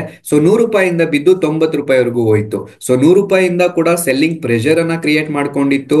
ಸೆಲ್ಲರ್ಸ್ ಅನ್ನೋರು ಈ ಪರ್ಟಿಕ್ಯುಲರ್ ಬಿಟ್ ಕಾಯಿನ್ ಅಲ್ಲಿ ಸೆಲ್ ಮಾಡ್ತಾನೆ ಬಂದ್ರು. ಬೈಯರ್ಸ್ ಕಡಿಮೆ ಇದ್ರು, ಸೆಲ್ಲರ್ಸ್ ಜಾಸ್ತಿ ಇದ್ರು. ಸೊ ಸೆಲ್ಲಿಂಗ್ ಪ್ರೆಷರ್ ಅನ್ನೋದು, ನಮ್ಗೆ ವಾಲ್ಯೂಮ್ ಅನ್ನೋದು ಸೆಲ್ಲಿಂಗ್ ಕಡೆ ಜಾಸ್ತಿ ಇದ್ದಿದ್ರಿಂದ ಈ ಪರ್ಟಿಕ್ಯುಲರ್ ಸ್ಟಾಕ್ ಅಲ್ಲಿ ನಾವು ಫಾಲ್ ಅನ್ನ ಎಕ್ಸ್ಪೆಕ್ಟ್ ಮಾಡೋದಕ್ಕೆ ಆಯ್ತು. ಸೊ ಇದೇ ಸ್ಟಾಕ್ 100 ರೂಪಾಯಿಂದ 90 ರೂಪಾಯಿಗೆ ಬಿತ್ತು. ಇವಾಗ ಇಲ್ಲಿ ಯಾರೆಲ್ಲ ಸೆಲ್ ಮಾಡ್ಕೊಳ್ತಾ ಬರ್ತಾ ಇದ್ದಾರೆ, ಸೊ ಆ ಸ್ಟಾಕ್ ಅನ್ನ ಸೆಲ್ ಮಾಡ್ಕೊಳ್ತಾ ಪ್ರಾಪರ್ ಆಗಿ ಪ್ರಾಫಿಟ್ ಬುಕ್ಕಿಂಗ್ ಅನ್ನ ಮಾಡ್ಕೊಂಡಿರ್ತಾರೆ. ಪ್ರಾಪರ್ ಆಗಿ ಅವರು ಎಕ್ಸಿಟ್ ಅನ್ನ ತಗೊಂಡಿರ್ತಾರೆ. ಯಾರೆಲ್ಲ ಪ್ರಾಫಿಟ್ ಬುಕ್ ಮಾಡ್ಕೊಬೇಕು ಅನ್ಕೊಂಡಿದ್ರು ಅವರೆಲ್ಲ ಕೂಡ. ಸೊ ಇದೇ ಕಾರಣಕ್ಕೆ ಇಲ್ಲಿ ಯಾರು ವೆಯ್ಟ್ ಮಾಡ್ತಾ ಇರ್ತಾರೆ, ಬೈಯರ್ಸ್ ಅನ್ನೋರು ವೆಯ್ಟ್ ಮಾಡ್ತಾ ಇರ್ತಾರೆ. ಯಾವುದೇ ಸ್ಟಾಕ್ ಅಲ್ಲಿ ನಾವು ಬೈ ಮಾಡ್ಬೇಕಂದ್ರೆ ಪ್ರಾಪರ್ ಆಗಿ ಕರೆಕ್ಷನ್ ಆಗೋ ಟೈಮ್ ಅಲ್ಲಿ ಬೈ ಮಾಡ್ಬೇಕಾಗತ್ತೆ. ಸೊ ಅದೇ ರೀತಿ ಬಿಟ್ ಕಾಯಿನ್ ಅಲ್ಲೂ ಕೂಡ ಸ್ಟಾಕ್ ಬೀಳ್ತಾ ಇದೆ ಅಂದಾಗ ಆ ಪರ್ಟಿಕ್ಯುಲರ್ ಸ್ಕ್ರಿಪ್ಟ್ ಅಲ್ಲಿ ಬೈಯರ್ಸ್ ಅನ್ನೋರು ಆಕ್ಟಿವ್ ಆಗುವಂತಹ ಚಾನ್ಸಸ್ ಜಾಸ್ತಿ ಇರುತ್ತೆ. ಸಪೋಸ್ ಇಲ್ಲಿ 90 rupees ಅಲ್ಲಿ ಬೈಯರ್ಸ್ ಅನ್ನೋರು ಇನ್ಕ್ರೀಸ್ ಆಗ್ತಾ ಹೋದ್ರು. ಸೊ ಬೈಯರ್ಸ್ ಅನ್ನೋರು ಈ ಸ್ಟಾಕ್ ಅಲ್ಲಿ ಇಂಟ್ರೆಸ್ಟ್ ಕೊಟ್ಟು ಬೈ ಮಾಡೋದಿಕ್ಕೆ ವಾಲ್ಯೂಮ್ಸ್ ಅನ್ನ ಇನ್ಕ್ರೀಸ್ ಮಾಡ್ಕೊಳ್ತಾ ಇದ್ದಾರೆ. ಸೊ ಇಲ್ಲಿ 90 ರೂಪಾಯಿಗೆ ಬಂದಾಗ ಸೆಲ್ಲರ್ಸ್ ಏನಾಗ್ತಾ ಇದ್ದಾರೆ, ಕಡಿಮೆ ಆಗ್ತಾ ಇದ್ದಾರೆ. ಸೊ ಸೆಲ್ಲರ್ಸ್ ಕಡಿಮೆ ಆಗ್ತಾ ಇದ್ದಾರೆ, ಬೈಯರ್ಸು ಜಾಸ್ತಿ ಆಗ್ತಾ ಇದ್ದಾರೆ. ಸೊ ಇಲ್ಲಿ ಏನಾಗ್ತಾ ಇದೆ, ಸಪ್ಲೈ ಅಂಡ್ ಡಿಮ್ಯಾಂಡ್ ಅಂತ ಒಂದು ಕಾನ್ಸೆಪ್ಟ್ ಇದೆ ಸ್ಟಾಕ್ ಮಾರ್ಕೆಟ್ ಅಲ್ಲಿ. ಸಪ್ಲೈ ಅಂದ್ರೆ ಸೆಲ್ಲರ್ಸ್ ಪ್ರೆಷರ್ ಅಂತ, ಡಿಮ್ಯಾಂಡ್ ಅಂದ್ರೆ ಬೈಯಿಂಗ್ ಪ್ರೆಷರ್ ಅಂತ. ಸೊ ಇಲ್ಲಿ ಸೆಲ್ಲರ್ ಪ್ರೆಷರ್ 100 ರೂಪಾಯಿ ಹತ್ರದಿಂದ ನಡೆದಿತ್ತು, 90 ರೂಪಾಯಿಗೆ ಬಂದಾಗ ಸೆಲ್ಲರ್ ಪ್ರೆಷರ್ ಕಡಿಮೆ ಆಗಿ ಬೈಯರ್ ಪ್ರೆಷರ್ ಜಾಸ್ತಿ ಆಗ್ತಾ ಇದೆ. ಸೊ ಬೈಯರ್ ಪ್ರೆಷರ್ ಜಾಸ್ತಿ ಆದಾಗ ಅಲ್ಲಿ ನಾವು ಡಿಮ್ಯಾಂಡ್ ಅನ್ನ ನೋಡಬಹುದಾಗಿದೆ. ಡಿಮ್ಯಾಂಡ್ ಅಂದ್ರೆ ಏನು, ಬೈಯರ್ಸ್ ಆ ಪರ್ಟಿಕ್ಯುಲರ್ ಲೆವೆಲ್ ಅಲ್ಲಿ ಸ್ಟಾಕ್ಸ್ ಅನ್ನ ಬೈ ಮಾಡೋದಕ್ಕೆ ರೆಡಿ ಆಗಿದ್ದಾರೆ. ಸೊ ಸಪೋಸ್ ಬಿಟ್ ಕಾಯಿನ್ 90 ರೂಪಾಯಿ ಹತ್ರ ಸಿಗ್ತಾ ಇದೆ ಅಂದಾಗ ಹೆವಿ ಆಗಿ ಬೈಯಿಂಗ್ ವಾಲ್ಯೂಮ್ಸ್ ಇನ್ಕ್ರೀಸ್ ಆಗ್ತಾ ಇದ್ರೆ ಅದನ್ನ ಡಿಮ್ಯಾಂಡ್ ಅಂತ ಕರಿತೀವಿ. ಸೊ ಈ ರೀತಿ ಡಿಮ್ಯಾಂಡ್ ಕ್ರಿಯೇಟ್ ಆದಾಗ ಇದೇ ಪರ್ಟಿಕ್ಯುಲರ್ ಬಿಟ್ ಕಾಯಿನ್ ಇಲ್ಲಿಂದ ಸ್ಟಾಕ್ ಅಲ್ಲಿ ರಿವರ್ಸಲ್ ಆಗುವಂತಹ ಚಾನ್ಸಸ್ ಇರುತ್ತೆ. ಇಲ್ಲಿಂದ ಸ್ಟಾಕ್ ಅಲ್ಲಿ ಸೆಲ್ಲಿಂಗ್ ಪ್ರೆಷರ್ ಇಂದ ಸ್ಟಾಕ್ ಬಿದ್ದಿತ್ತು, ಅದೇ ರೀತಿ ಬೈಯಿಂಗ್ ಪ್ರೆಷರ್ ಇಂದ ಇಲ್ಲಿ ಇದೇ ಸ್ಟಾಕ್ ಮತ್ತೆ ಅಪ್ಸೈಡ್ ಮೊಮೆಂಟಮ್ ಅನ್ನ ಕೊಡೋಕೆ ಶುರುವಾಗುತ್ತೆ, ಬುಲ್ಲಿಶ್ ಮೊಮೆಂಟಮ್ ಅನ್ನ ಕೊಡೋದಕ್ಕೆ ಶುರುವಾಗುತ್ತೆ. ಸೊ ಇಲ್ಲಿ 90 ರೂಪಾಯಿ ಅನ್ನೋದು ಏನಾಯ್ತು, ಡಿಮ್ಯಾಂಡ್. ಸೊ ಈ ಡಿಮ್ಯಾಂಡ್ ಅನ್ನ ಪ್ರಾಪರ್ ಆಗಿ ನಾವು ಏನಂತ ಕರಿತೀವಿ ಅಂದ್ರೆ ಸಪೋರ್ಟ್ ಅಂತ ಕರಿತೀವಿ. ಸೊ ಇದು 90 ರೂಪಾಯಿ ಅನ್ನೋದು ಏನಾಗಿತ್ತು, ಸಪೋರ್ಟ್ ಆಗಿತ್ತು. ಸೊ ಅದೇ ರೀತಿ ನೆಕ್ಸ್ಟ್ ಬಂದು ರೆಸಿಸ್ಟೆನ್ಸ್ ಅಂತ. ರೆಸಿಸ್ಟೆನ್ಸ್ ಅಂದ್ರೆ ಏನು, ಸೊ ರೆಸಿಸ್ಟೆನ್ಸ್ ಗೆ ಎಕ್ಸಾಂಪಲ್ ಆಗಿ 100 ರೂಪಾಯಿ ಹತ್ರ ಇಂದ ಬಿಟ್ ಕಾಯಿನ್ ಬೀಳ್ತಾ ಹೋಗ್ತಾ ಇತ್ತು, 90 ರೂಪಾಯಿಗೆ ಸ್ಟಾಕ್ ಬಿದ್ದಿತ್ತು, 90 ರೂಪಾಯಿಂದ ಸ್ಟಾಕ್ ಅಲ್ಲಿ ಒಂದೊಳ್ಳೆ ಮೊಮೆಂಟಮ್ ಬರೋದಕ್ಕೆ ಶುರುವಾಯ್ತು. ಸೊ ಇದನ್ನ ನಾವು ಯಾವ ರೀತಿ ಡಿಮ್ಯಾಂಡ್ ಅಂತ ಅರ್ಥ ಮಾಡ್ಕೊಂಡು ಇದಕ್ಕೆ ಸಪೋರ್ಟ್ ಅಂತ ಕನ್ಸಿಡರ್ ಮಾಡಿದೀವೋ, ಅದೇ ರೀತಿ ಸ್ಟಾಕ್ ಅಲ್ಲಿ ಮೊಮೆಂಟಮ್ ಬಂದು ಬೈಯರ್ಸ್ ಎಲ್ಲ ಕೂಡ ಫ್ರೆಶ್ ಆಗಿ ಎಂಟ್ರಿ ಆಗಿ ಸ್ಟಾಕ್ ಅನ್ನ ಬೈ ಮಾಡಿದ್ರು. ಮತ್ತೆ ಅವರು ಯಾರೆಲ್ಲ ಇಲ್ಲಿ ಬೈ ಮಾಡಿದ್ದಾರೆ ಪ್ರಾಫಿಟ್ ಬುಕ್ಕಿಂಗ್ ಅನ್ನ ಮಾಡ್ಕೊಳ್ತಾರೆ. ಸೊ ಪ್ರಾಫಿಟ್ ಬುಕ್ ಮಾಡ್ಕೊಳ್ಳುವಾಗ ಅಥವಾ ಸೆಲ್ಲಿಂಗ್ ಪ್ರೆಷರ್ ಸೆಲ್ಲರ್ಸ್ ಜಾಸ್ತಿ ಆದಾಗ ಬರುವಂತಹ ಸೆಲ್ಲಿಂಗ್ ಪ್ರೆಷರ್ ಅನ್ನ ನಾವು ಸಪ್ಲೈ ಅಂತ ಕರಿತೀವಿ. ಬೈಯರ್ಸ್ ಗಿಂತ ಸೆಲ್ಲರ್ಸ್ ಎಲ್ಲಿ ಜಾಸ್ತಿ ಇನ್ಕ್ರೀಸ್ ಆಗ್ತಾರೋ ಆ ಏರಿಯಾನ ನಾವು ರೆಸಿಸ್ಟೆನ್ಸ್ ಅಂತ ಕರಿತೀವಿ. ಸಪೋಸ್ ಇಲ್ಲಿಂದ ಫ್ರೆಶ್ ಬೈಯರ್ಸ್ ಎಲ್ಲ ಬೈ ಮಾಡಿದ್ರು, ಇಲ್ಲಿ 100 ರೂಪಾಯಿ ಹತ್ರ ಹೋದಾಗ ಸ್ಟಾಕ್ ಅಲ್ಲಿ ಸೆಲ್ಲಿಂಗ್ ಪ್ರೆಷರ್ ಕ್ರಿಯೇಟ್ ಆಗ್ತಾ ಇದೆ. ಅಂದ್ರೆ ಯಾರೆಲ್ಲ 90 ರೂಪಾಯಿಗೆ ಬೈ ಮಾಡಿದ್ರು 100 ರೂಪಾಯಿ ಹತ್ರ ಪ್ರಾಫಿಟ್ ಬುಕ್ಕಿಂಗ್ ಅನ್ನ ಮಾಡ್ಕೊಳ್ತಾ ಇದ್ದಾರೆ. ಸೊ ಪ್ರೀವಿಯಸ್ಲಿ ಕೂಡ ಇದೇ 100 ರೂಪಾಯಿಂದ ಸ್ಟಾಕ್ ಬಿದ್ದಿತ್ತು, ಅಗೇನ್ ಇದೇ ಪರ್ಟಿಕ್ಯುಲರ್ ಲೆವೆಲ್ 100 ರೂಪಾಯಿ ನಮ್ಗೆ ರೆಸಿಸ್ಟೆನ್ಸ್ ಆಗಿ ಟ್ರೇಡ್ ಆಗ್ತಾ ಇದೆ. ಸೊ ಇದೇ ರೆಸಿಸ್ಟೆನ್ಸ್ ಲೆವೆಲ್ ಮತ್ತೆ ರಿಜೆಕ್ಷನ್ ಆಯ್ತು, ಇಲ್ಲಿಂದ ಪ್ರಾಫಿಟ್ ಬುಕ್ಕಿಂಗ್ ನಡೀತು, ಬೈಯರ್ಸ್ ಡಿಕ್ರೀಸ್ ಆದ್ರು ಸೆಲ್ಲರ್ಸ್ ಇನ್ಕ್ರೀಸ್ ಆದ್ರು, ಸೆಲ್ಲಿಂಗ್ ಪ್ರೆಷರ್ ಜಾಸ್ತಿ ಆಯ್ತು ಅಂದಾಗ ಆ ಸ್ಟಾಕ್ ಅಲ್ಲಿ ಮತ್ತೆ ನಮ್ಗೆ ಫಾಲ್ ಆಗೋದಿಕ್ಕೆ ಸಿಗತ್ತೆ. ಫಾಲ್ ಅನ್ನ ನಾವು ಎಕ್ಸ್ಪೆಕ್ಟ್ ಮಾಡಬಹುದು. ಸಪೋಸ್ ಇಲ್ಲಿಂದ ಮತ್ತೆ ಸ್ಟಾಕ್ ಫಾಲ್ ಆಗ್ತಾ ಇದ್ರೆ ಯಾವ್ದು ನಮ್ಗೆ ಸಪೋರ್ಟ್ ಆಗಿರುತ್ತೆ, ಇಲ್ಲಿ ಇದೇ 90 ರುಪೀಸ್ ನಮ್ಗೆ ಸಪೋರ್ಟ್ ಆಗಿ ಕನ್ವರ್ಟ್ ಆಗತ್ತೆ. ಸೊ ಇಲ್ಲಿ 90 ರುಪೀಸ್ ಹತ್ರ ಪ್ರೀವಿಯಸ್ಲಿ ಕೂಡ ಸ್ಟಾಕ್ಸ್ ಅಲ್ಲಿ ಬೈ ಮಾಡೋದಿಕ್ಕೆ ಬೈಯರ್ಸ್ ಆಕ್ಟಿವ್ ಆಗಿದ್ರು, ಬೈ ಮಾಡೋದಿಕ್ಕೆ ಇಂಟ್ರೆಸ್ಟ್ ತೋರಿಸಿದ್ರು. ಅದೇ ರೀತಿ ಇಲ್ಲೂ ಕೂಡ ಅಷ್ಟೇ, ಅಗೇನ್ ಈ ಪರ್ಟಿಕ್ಯುಲರ್ ಲೆವೆಲ್ ಹತ್ರ ಬಂದಾಗ ಸ್ಟಾಕ್ ಅಲ್ಲಿ ಸೆಲ್ಲಿಂಗ್ ಗಿಂತ ಜಾಸ್ತಿ ಬೈಯಿಂಗ್ ಪ್ರೆಷರ್ ಜಾಸ್ತಿ ಆಯ್ತು. ಸೊ ದಟ್ ಸ್ಟಾಕ್ ಮುಂದಕ್ಕೆ ಬುಲ್ಲಿಶ್ ಮೊಮೆಂಟಮ್ ಅನ್ನ ಕೊಡ್ತಾ ಇದೆ. ಸೊ ಇಲ್ಲಿ ನಾವು ರೇಂಜಸ್ ಅನ್ನ ನಾವು ನೋಡೋದಾದ್ರೆ 100 ರೂಪಾಯಿ ಅನ್ನೋದು ನಮ್ಗೆ ಹೈಲಿ ರೆಸಿಸ್ಟೆನ್ಸ್ ಅಥವಾ ಸೆಲ್ಲರ್ಸ್ ಏರಿಯಾ ಅಂತ ಕನ್ಸಿಡರ್ ಮಾಡಬಹುದು. ಸೊ ಲಿಕ್ವಿಡಿಟಿಯಲ್ಲಿ ಇದು ನಮಗೆ ಸೆಲ್ಲಿಂಗ್ ಪ್ರೆಷರ್ ಅನ್ನ ಕಾಣಿಸ್ತಾ ಇದೆ. ಸೊ ಇದನ್ನ ನಾವು ರೆಸಿಸ್ಟೆನ್ಸ್ ಅಂತ ಕರಿತೀವಿ ಅಥವಾ ಸಪ್ಲೈ ಲೆವೆಲ್ಸ್ ಅಂತ ಕರಿತೀವಿ. ಅದೇ ರೀತಿ ಇಲ್ಲಿ 90 ರೂಪಾಯಿ ಹತ್ರ ಪ್ರತಿ ಸಲ ಸ್ಟಾಕ್ ಅಲ್ಲಿ ಮೊಮೆಂಟಮ್ ಅನ್ನೋದು ಬುಲ್ಲಿಶ್ ಕಡೆ ಹೋಗ್ತಾ ಇದೆ. ಸೊ ಪ್ರೀವಿಯಸ್ಲಿ ಕೂಡ ಬೈಯರ್ಸ್ ಇಂಟ್ರೆಸ್ಟ್ ಕೊಟ್ಟು ಬೈ ಮಾಡಿದ್ದಾರೆ, ಅದೇ ರೀತಿ ಅಗೇನ್ ಅಂಡ್ ಅಗೇನ್ ಬೈಯರ್ಸ್ 90 ರೂಪಾಯಿ ಹತ್ರ ಇಂಟ್ರೆಸ್ಟ್ ತೋರಿಸ್ತಾ ಇದ್ದಾರೆ ಅಂದಾಗ ಇದನ್ನ ನಾವೇನಂತ ಕರಿತೀವಿ, ಸ್ಟ್ರಾಂಗ್ ಸಪೋರ್ಟ್ ಝೋನ್ ಅಂತ ಕರಿತೀವಿ. ಸೊ ಸಪೋರ್ಟ್ ಅಂದ್ರೆ ಡಿಮ್ಯಾಂಡ್ ಅಂತ ಅರ್ಥ. ಸೊ ಹೋಪ್ ಇದು ನಿಮ್ಗೆ ಅರ್ಥ ಆಗಿರುತ್ತೆ, ಸಪ್ಲೈ ಮತ್ತೆ ಡಿಮ್ಯಾಂಡ್ ಕಾನ್ಸೆಪ್ಟ್. ಸೊ ಅದೇ ರೀತಿ ಸಪೋರ್ಟ್ ಅಂಡ್ ರೆಸಿಸ್ಟೆನ್ಸ್ ಆದ್ಮೇಲೆ ನಮ್ಗೆ ಬೇಕಾಗಿರುವಂತಹ ಮತ್ತೊಂದು ಇಂಪಾರ್ಟೆಂಟ್ ಇನ್ಫಾರ್ಮೇಶನ್ ಬ್ರೇಕ್ಔಟ್ಸ್ ಅಂತ. ಅಪ್ ಟ್ರೆಂಡ್ ಬ್ರೇಕ್ಔಟ್ ಮತ್ತೆ ಡೌನ್ ಟ್ರೆಂಡ್ ಬ್ರೇಕ್ಔಟ್ಸ್ ಅನ್ನ ನಾವು ನೋಡಬಹುದು. ಸೊ ಇಲ್ಲಿ ಅಪ್ ಟ್ರೆಂಡ್ ಬ್ರೇಕ್ಔಟ್ ಮತ್ತೆ ಡೌನ್ ಟ್ರೆಂಡ್ ಬ್ರೇಕ್ಔಟ್ ಅಂದ್ರೆ ಏನು, ಸಪೋಸ್ ಇಲ್ಲಿ ನಾವು ನೋಡಬಹುದು, ಪ್ರೀವಿಯಸ್ಲಿ ನಾನು ನಿಮ್ಗೆ ಎಕ್ಸಾಂಪಲ್ ಯಾವ ರೀತಿ ಹೇಳ್ತಾ ಇದೀನೋ ಅದನ್ನೇ ತಗೊಳ್ತಾ ಇದ್ದೀನಿ. ಇಲ್ಲಿ 100 ರೂಪಾಯಿ ಅನ್ನೋದು ನಮ್ಗೆ ರೆಸಿಸ್ಟೆನ್ಸ್ ಆಗಿತ್ತು, 90 ರೂಪಾಯಿ ಅನ್ನೋದು ಸಪೋರ್ಟ್ ಆಗಿತ್ತು. ಸೊ ರೇಂಜ್ ಅಲ್ಲಿ ಒಂದು ಕ್ರಿಯೇಷನ್ ಅನ್ನ ಮಾಡ್ಕೊಂಡಿತ್ತು, ಪ್ರತಿ ಸಲ 100 ರೂಪಾಯಿಗೆ ಹೋದಾಗ ರಿಜೆಕ್ಷನ್ ಆಗ್ತಾ ಇತ್ತು. ಸೊ ಅದಾದ್ಮೇಲೆ ಒನ್ ಸರ್ಟೇನ್ ಲೆವೆಲ್ ಅಲ್ಲಿ, ಫಾರ್ ಎಕ್ಸಾಂಪಲ್ ಈ ಪರ್ಟಿಕ್ಯುಲರ್ ಮೂಮೆಂಟ್ 95 ಅಂತ ಕನ್ಸಿಡರ್ ಮಾಡೋದಾದ್ರೆ 95 ರುಪೀಸ್ ಇಂದ ಸ್ಟಾಕ್ ಅಲ್ಲಿ ಬೀಳೋವಾಗ ಮತ್ತೆ ಈ ಪರ್ಟಿಕ್ಯುಲರ್ ಲೆವೆಲ್ ಹತ್ರ ಬೈಯರ್ಸ್ ಅನ್ನೋರು ಇನ್ಕ್ರೀಸ್ ಆದ್ರು. ಸೊ ಅರ್ಲಿಯರ್ 90 ರುಪೀಸ್ ಹತ್ರ ಬೈಯರ್ಸ್ ಇನ್ಕ್ರೀಸ್ ಆಗ್ತಾ ಇದ್ರು, ಇವಾಗ 95 ರೂಪಾಯಿಂದಾನೇ ಬೈಯರ್ಸ್ ಇನ್ಕ್ರೀಸ್ ಆದ್ರು ಅಂದಾಗ ಈ ಸ್ಟಾಕ್ ಅಲ್ಲಿ ಸೆಲ್ಲರ್ಸ್ ಗಿಂತ ಬೈಯರ್ಸ್ ಜಾಸ್ತಿ ಇದ್ದಾರೆ. ಸೊ ದಟ್ ಇಲ್ಲಿ ನಮ್ಗೆ ಒಂದು ಲಿಕ್ವಿಡಿಟಿ ಕಡೆ ನೋಡೋದಾದ್ರೆ ಬೈಯರ್ಸ್ ಅನ್ನೋರು ಜಾಸ್ತಿ ಇದ್ದಾರೆ. ಸೊ ಇಲ್ಲಿ ನಮ್ಗೆ ಬ್ರೇಕ್ಔಟ್ ಕೊಡ್ತಾ ಇದೆ, ಯಾಕಂದ್ರೆ ಬೈಯರ್ಸ್ ಇನ್ಕ್ರೀಸ್ ಆಗಿದ್ದಾರೆ. ಸೊ ಬೈಯರ್ಸ್ ಇನ್ಕ್ರೀಸ್ ಆಗಿರೋ ಕಾರಣಕ್ಕೆ ಇದೇ ಪರ್ಟಿಕ್ಯುಲರ್ ಸ್ಟಾಕ್ ಅಲ್ಲಿ ಬ್ರೇಕ್ಔಟ್ ಕೊಟ್ಟಿದೆ. ಇದನ್ನ ನಾವು ಏನಂತ ಕರಿತೀವಿ ಅಂದ್ರೆ ಬುಲ್ಲಿಶ್ ಬ್ರೇಕ್ಔಟ್ ಅಥವಾ ಅಪ್ ಟ್ರೆಂಡ್ ಬ್ರೇಕ್ಔಟ್ ಅಂತ ಕರಿತೀವಿ. ಅದೇ ರೀತಿ ಡೌನ್ ಟ್ರೆಂಡ್ ಬ್ರೇಕ್ಔಟ್ ಅಂದ್ರೆ ಏನು, ಸಪೋಸ್ ಅದೇ ಸಪೋಸ್ ಎಕ್ಸಾಂಪಲ್ ಆಗಿ ನಾವು ನೋಡೋದಾದ್ರೆ ಇಲ್ಲಿ 100 ರೂಪಾಯಿ ಹತ್ರ ಇಂದ ಸ್ಟಾಕು ಪ್ರತಿ ಸಲ ಮೇಲೆ ಹೋಗ್ತಾ ಇತ್ತು, ಅದೇ ರೀತಿ 110 ರೂಪಾಯಿಂದ ಸ್ಟಾಕು ಪ್ರತಿ ಸಲ ಕೆಳಗಡೆ ಬೀಳ್ತಾ ಇತ್ತು ಅಂತ ಕನ್ಸಿಡರ್ ಮಾಡೋದಾದ್ರೆ, ಇಲ್ಲಿ 100 ರೂಪಾಯಿ ಹತ್ರ ಸಪೋರ್ಟ್ ತಗೊಂಡಿತ್ತು, ಹಾಗೆ 100 ರೂಪಾಯಿ ಹತ್ರ ಸಪೋರ್ಟ್ ತಗೊಂಡಿತ್ತು, 100 ರೂಪಾಯಿ ಹತ್ರ ಸಪೋರ್ಟ್ ತಗೊಂಡಿತ್ತು, ಇಲ್ಲಿ 110 ರೂಪಾಯಿಂದ ಸ್ಟಾಕು ರಿಜೆಕ್ಷನ್ ಆಗ್ತಾ ಇತ್ತು. ಸೊ ಅದೇ ರೀತಿ ರಿಜೆಕ್ಷನ್ ಆಗುವಾಗ ಸೆಲ್ಲಿಂಗ್ ಪ್ರೆಷರ್ ಅನ್ನೋದು ಕ್ರಿಯೇಟ್ ಆಯ್ತು. ಸೊ ಸೆಲ್ಲಿಂಗ್ ಪ್ರೆಷರ್ ಅನ್ನೋದು ಕ್ರಿಯೇಟ್ ಆದ್ಮೇಲೆ ಸೆಲ್ಲರ್ಸ್ ಅನ್ನೋರು ಜಾಸ್ತಿ ಆಗ್ತಾ ಇದ್ದಾರೆ. ಈ ಪರ್ಟಿಕ್ಯುಲರ್ ಲೆವೆಲ್ ಅಲ್ಲಿ ಬೈಯರ್ಸ್ ಗಿಂತ ಜಾಸ್ತಿ ಸೆಲ್ಲರ್ಸ್ ಆಕ್ಟಿವ್ ಆಗಿದ್ದಾರೆ. ಸೊ ಸೆಲ್ಲರ್ಸ್ ಪ್ರೆಷರ್ ಅನ್ನೋದು ಕ್ರಿಯೇಟ್ ಆಗ್ತಾ ಇದೆ. ಸೊ ಸೆಲ್ಲರ್ಸ್ ಜಾಸ್ತಿ ಆದಾಗ ಇದೇ ಸ್ಟಾಕ್ ಅಲ್ಲಿ ಡೌನ್ ಫಾಲ್ ಅನ್ನ ನಾವು ಎಕ್ಸ್ಪೆಕ್ಟ್ ಮಾಡಬಹುದು. ಸೊ ಇದನ್ನ ನಾವು ಡೌನ್ ಟ್ರೆಂಡ್ ಕನ್ಫರ್ಮೇಶನ್ ಅಥವಾ ಬಿಯರಿಶ್ ಕನ್ಫರ್ಮೇಶನ್ ಅಂತ ಕನ್ಸಿಡರ್ ಮಾಡಬೇಕಾಗತ್ತೆ. ಸೊ ಇಲ್ಲಿ ಸ್ಟಾಕ್ ಅಲ್ಲಿ ನಾವು ಕೆಳಗಡೆ ಬೀಳ್ತಾ ಇರೋದನ್ನ ಅಬ್ಸರ್ವ್ ಮಾಡಬಹುದು. ಸೊ ಇದು ಬಂದು ಡೌನ್ ಟ್ರೆಂಡ್ ಅಥವಾ ಬಿಯರಿಶ್ ಬ್ರೇಕ್ಔಟ್ ಅಥವಾ ನೆಗೆಟಿವ್ ಬ್ರೇಕ್ಔಟ್ಸ್ ಅನ್ನ ನಾವು ಕನ್ಸಿಡರ್ ಮಾಡಬೇಕಾಗಿರುವಂತಹ ಪ್ರೈಸ್ ಆಕ್ಷನ್ ಲೆವೆಲ್ಸ್ ಆಗಿರುತ್ತೆ. ಸೊ ಇನ್ನು ನಾವು ನೋಡ್ಬೇಕಾಗಿರುವಂತಹ ನೆಕ್ಸ್ಟ್ ತುಂಬಾ ಇಂಪಾರ್ಟೆಂಟ್ ವಿಷಯ ಯಾವ್ದಾದ್ರು ಇದ್ರೆ ಅದು ಪ್ರೈಸ್ ಆಕ್ಷನ್ ಅಲ್ಲಿ ರೀಟೆಸ್ಟ್ ಅಂತ. ಹೌದು, ರೀಟೆಸ್ಟ್ ಟ್ರೇಡಿಂಗ್ ಅಥವಾ ಬ್ರೇಕ್ಔಟ್ ಪ್ಲಸ್ ರೀಟೆಸ್ಟ್ ಟ್ರೇಡಿಂಗ್ ಅಂತ ಕರಿಬಹುದು. ಸೊ ಏನಿದು ರೀಟೆಸ್ಟ್ ಟ್ರೇಡಿಂಗ್ ಅಂದ್ರೆ, retest trading is nothing but ನಮ್ಗೆ ಮಲ್ಟಿಪಲ್ ಕನ್ಫರ್ಮೇಶನ್ ಸಿಗುತ್ತೆ ರೀಟೆಸ್ಟ್ ಟ್ರೇಡಿಂಗ್ ಅಲ್ಲಿ ಟ್ರೇಡ್ ಮಾಡುವಾಗ.